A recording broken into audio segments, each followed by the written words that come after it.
1.5 ટનની શ્યામલ પ્રતિમા ગર્ભગૃહમાં બિરાજશે। અયોધ્યામાં બની રહેલા રામ મંદિરમાં 22 જાન્યુઆરીએ રામલલ્લાની પ્રાણ પ્રતિષ્ઠા કરવામાં આવશે।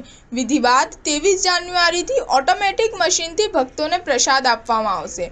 સાથે જ રામલલ્લાની મૂર્તિની પસંદગી પણ પૂર્ણ થઈ ગઈ છે। શ્યામલ રામલલ્લાની પ્રતિમાને અભિષેક કરવામાં આવશે। રામ મંદિર ટ્રસ્ટના જનરલ સેક્રેટરી ચંપતરાયે કહ્યું છે કે રામલલ્લા 5 વર્ષ જૂના વિષ્ણુનો અવતાર છે। આ પ્રતિમા પગથી કપાળ સુધી 51 ઇંચ ઊંચી છે અને તેનું વજન 1.5 ટન છે। ઇકબાલ અંસારીએ જણાવ્યું હતું કે મારા માટે ગર્વની વાત છે કે મને આટલા મોટા ઉત્સવમાં ભાગ લેવા માટે નિમંત્રણ આપવામાં આવી રહ્યું છે। અનિલ મિશ્રાએ જણાવ્યું કે અમદાવાદની company Ram Vilas and Sons પ્રસાદ વિતરણનું કામ કરશે। કંપનીને 5 લાખ પેકેટ તૈયાર કરવાનો ઓર્ડર આપવામાં આવ્યો છે। પ્રસાદના 5000 પેકેટ એક સમયે મશીનમાં લોડ કરી શકાય છે। તેમણે કહ્યું કે ભક્તોની સંખ્યાને ધ્યાનમાં રાખીને મશીનોની સંખ્યા વધારી કે ઘટાડી પણ શકાય છે। ભક્તો દર્શન કર્યા બાદ પ્રસાદ લઈ શકશે। અત્યાર સુધી યાત્રાધામ વિસ્તારમાં એલચીના દાણા પરબીડિયાઓમાં પ્રસાદ તરીકે આપવામાં આવતા હતા। અયોધ્યામાં 70 એકરમાં બની રહેલા રામ મંદિર પરિસરમાં 13 અન્ય મંદિરો પણ બનાવવામાં આવશે।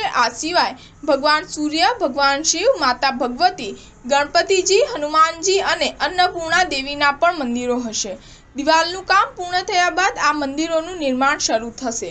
સ્ટાર ન્યૂઝ 7 હંમેશા સચ્ચાઈની સાથે।